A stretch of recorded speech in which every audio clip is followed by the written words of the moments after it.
Hi class. In last lecture, we have discussed the introduction part of the kinetic theory of gases, and we have also discussed about the assumption behind the ideal gases. We have seen what's the difference between the real gases and the ideal gases. We have also learned some laws of the gases, and we have seen the equation for the ideal gas equation. For today's lecture, we are going to discuss the mean free path. What do we mean by that? And we will derive one of the most important expression, that is the expression for the pressure exerted by the gas molecule on the walls of the container in which it is enclosed. So let's start our lecture.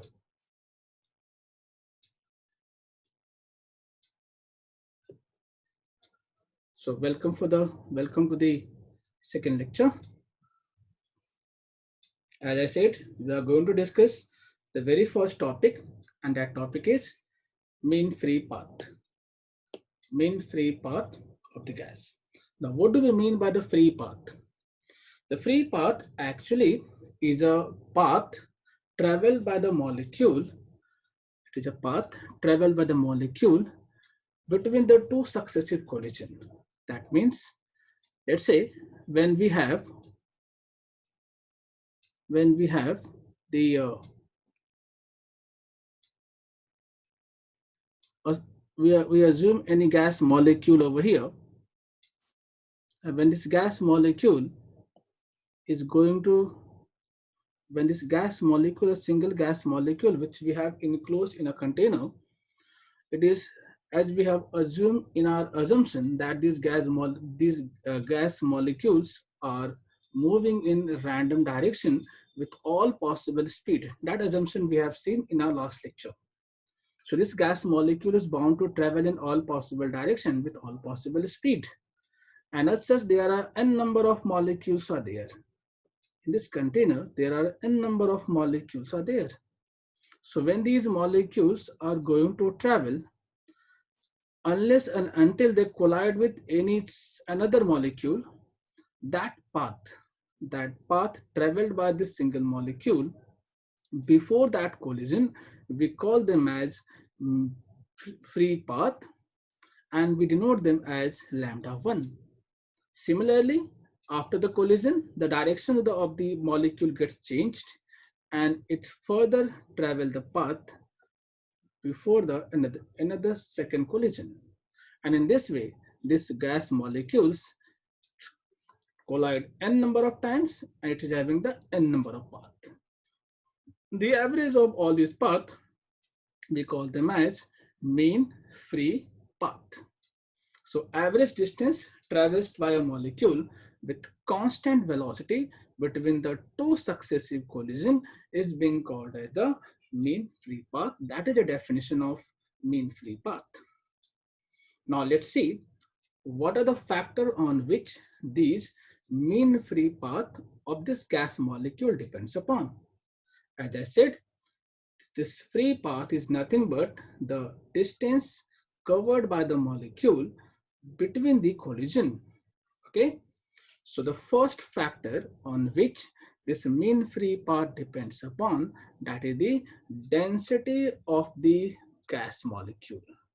Density of the gas molecule. That means if this enclosed chamber, if we are going to have large number of molecules, then that means the number of collisions are going to be larger. And if number of collisions are going to be larger, then definitely this path will become smaller. So we can say that this mean free path is inversely proportional to the density of the gas. The larger number of molecules in the chamber, large number of collision and frequent amount of collision. They will collide more frequently. That means that path will become smaller. So that is the first factor. The second factor this mean free path depends upon is the size of the molecule. Now assume if the size of the molecule we assume as a greater one, the larger one. If the size will be larger one, then what do you think? If the size of molecule will become greater, the size of molecule will become greater. By saying that, what we are increasing the chances of the collision. There are more probability that they will collide with each other while traveling. Look at over here, the areas are increasing. So when the particle will go through by any one of the path, it is bound to collide with the second particle. It is bound to collide with the second particle. Whereas if the size is going to be smaller one, then as you can see over here, this area, the chances of collision is becoming less. Less the chances of collision, that means the path is going to be the longer one. Okay, so where we can say that the greater the size of molecule, larger the chances, more is the chances of collision, so the free path will become smaller in length. So again, it is inversely proportional to the size of molecule. Here we can represent the size of molecule in terms of diameter. So we can say that the mean free path is inversely proportional to the diameter of the molecule, and hence we can say that it is inversely proportional to the surface area in terms of diameter, that is the square of the molecule. So we have a two factor. First factor, density, it is inversely proportional to density of gas, and second is inversely proportional to the square of D. When we combine these two, we are having a formula where we can say that the mean free path is equal to 1 upon root 2 pi d square into n upon v. As you can see, n upon v is nothing but the density, number of molecules. N is the number of molecules. Here n represent number of gas molecule. Okay, and V is the volume of gas. V is the volume of gas here, over here. So N upon V will become density. So this is the formula we have for the mean free path. I guess you must have understood. In case if you are having any kind of doubt, you can write your doubt in the comment. Let's discuss now one of the example which is based on mean free path. So we will discuss the example which is based on mean free path.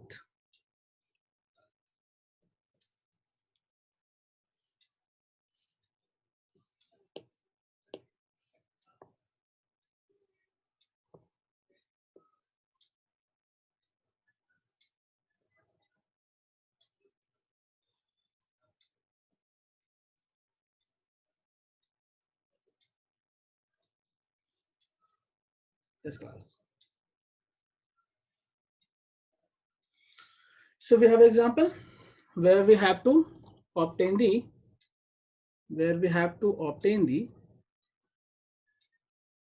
the example is we have to obtain the mean free path of nitrogen molecules at 0 degrees Celsius and 1 atmospheric pressure. The molecular diameter of nitrogen is 324 picometer, and in my example they have assumed that this gas is an ideal gas. So from this particular example we can fetch the data, and the data is they have given us the temperature 0 degrees Celsius.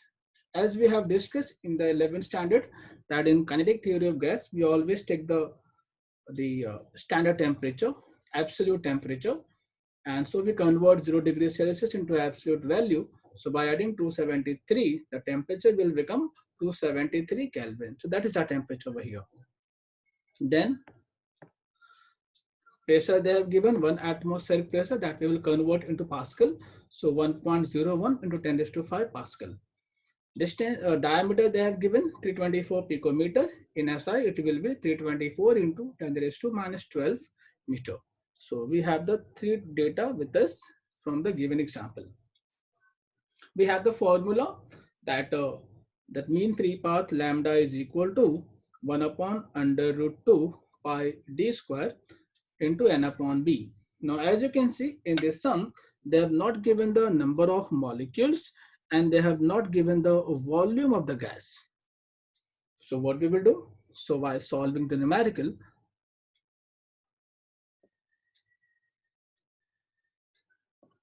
we will start with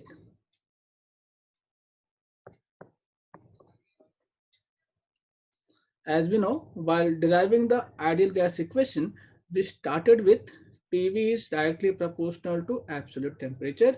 And for n number of molecules, we have seen PV equals to N into kBT. This we have seen in our earlier lecture. So from here, we can say therefore, N upon V will become P upon kBT. So we got the value of N upon V. Here they have given us pressure and we also know the temperature. So substituting the value of N by V in the equation, therefore we are going to have lambda equals to 1 upon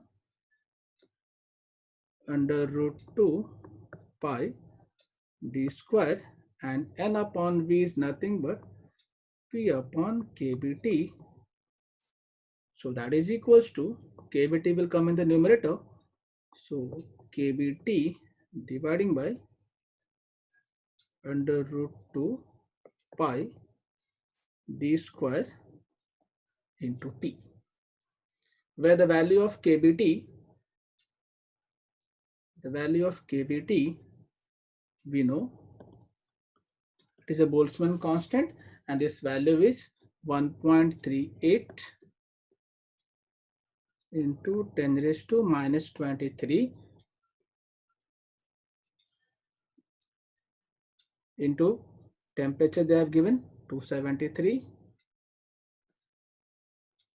divided by, we have root 2, the value of root 2 we have 1.414,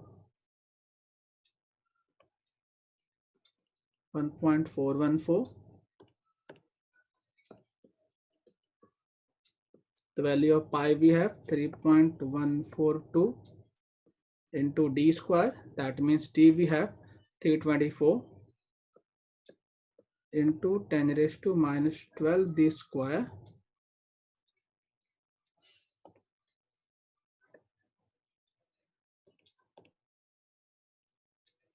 for the square into, we have the pressure, that means 1.01 into 10 raised to 5.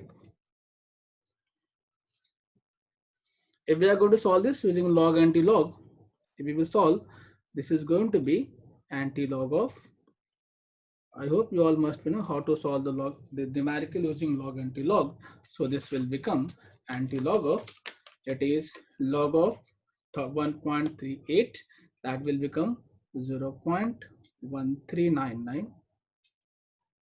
plus log of 273, that will be 2.4362. Adding this, we are going to have 2.5761. From that, we are going to subtract the addition of log of all the denominator terms, and that we have log of 1.414, that is 0.1504. That of 3.142 will be 0.4972. Then, as you can see, there is a square of 324 into 10 raised to minus 12. We have a square. So we will take the log of 324 twice. So it will be 2.5105 2 times, as I said, 2.5105, and then the log of 1.01, that will be 0.0043. Adding all.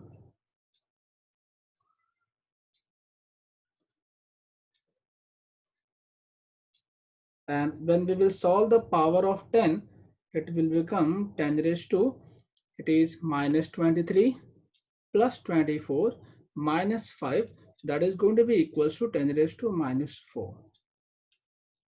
The addition of all these terms which we have added in denominator, that is going to be 5.6729. 5.6729, and that we are going to subtract from 2.5761. So we are going to have, our answer is going to be, therefore lambda is going to be anti-log of,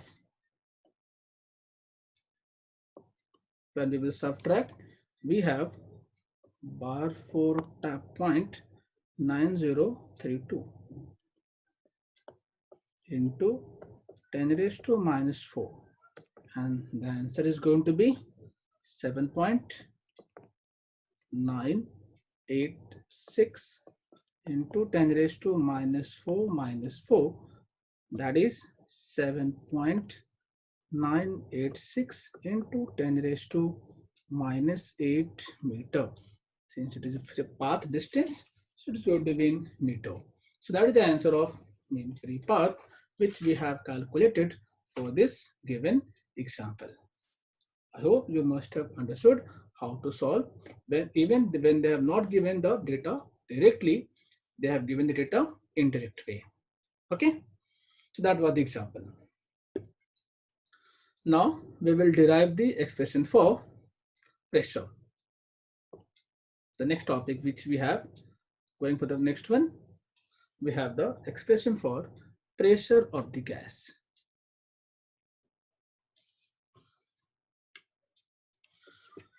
This is one of class. This is the one of the most expression which we have to derive, and then we will apply this expression, this particular formula which we are going to derive at the end. By that, we will have a many interpretation.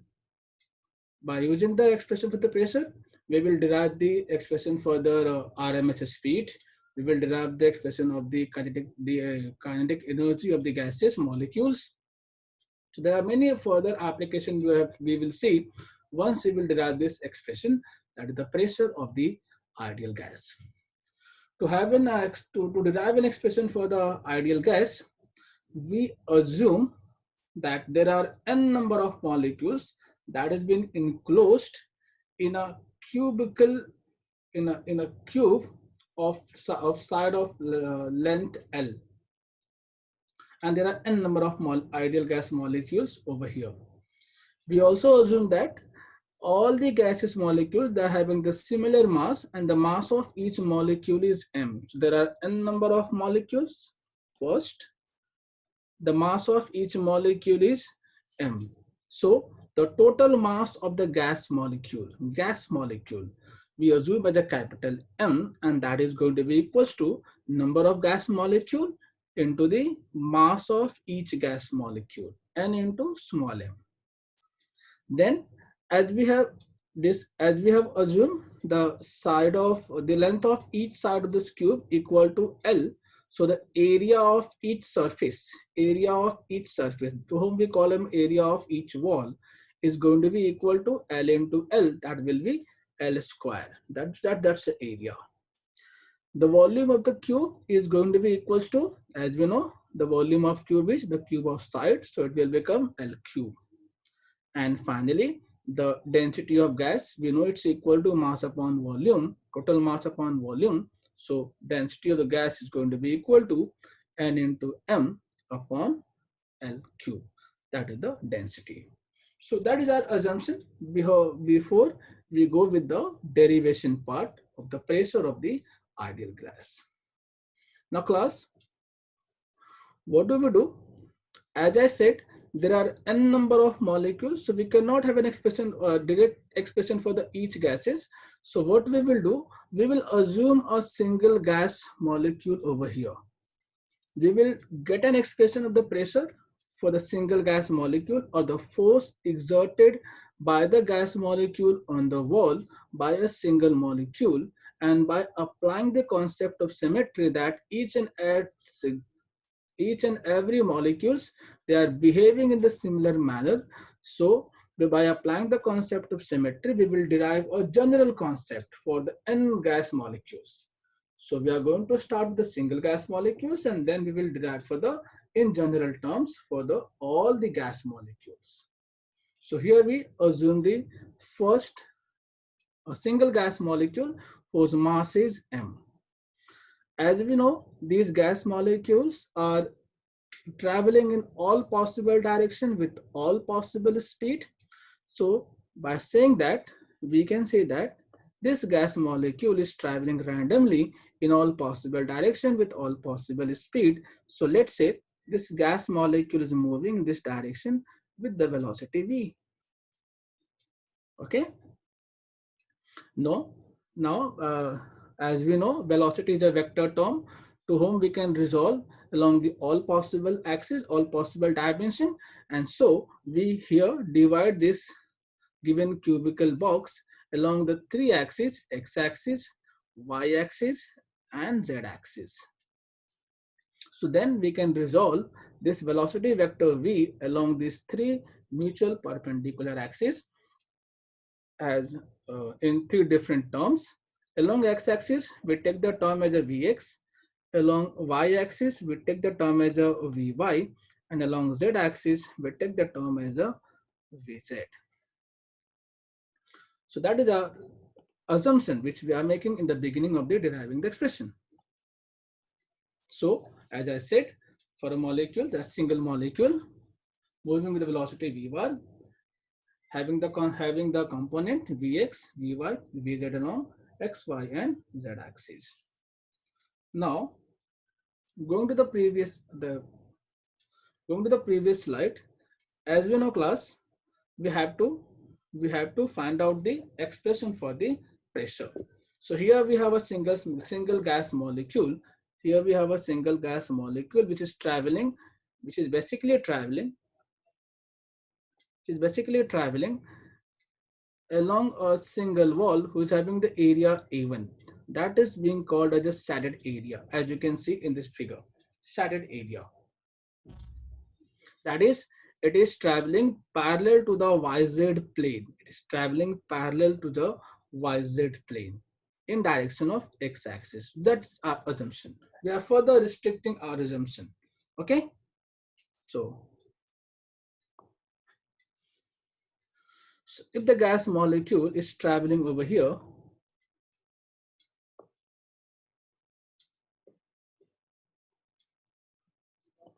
if the gas molecule is traveling along x-axis,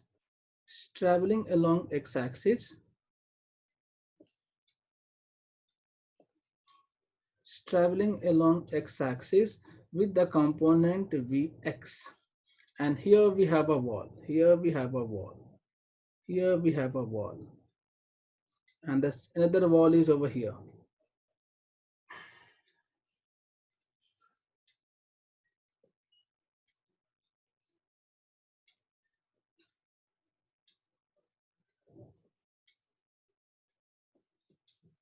Now class, this single gas molecule, when it is traveling in parallel to the x-axis,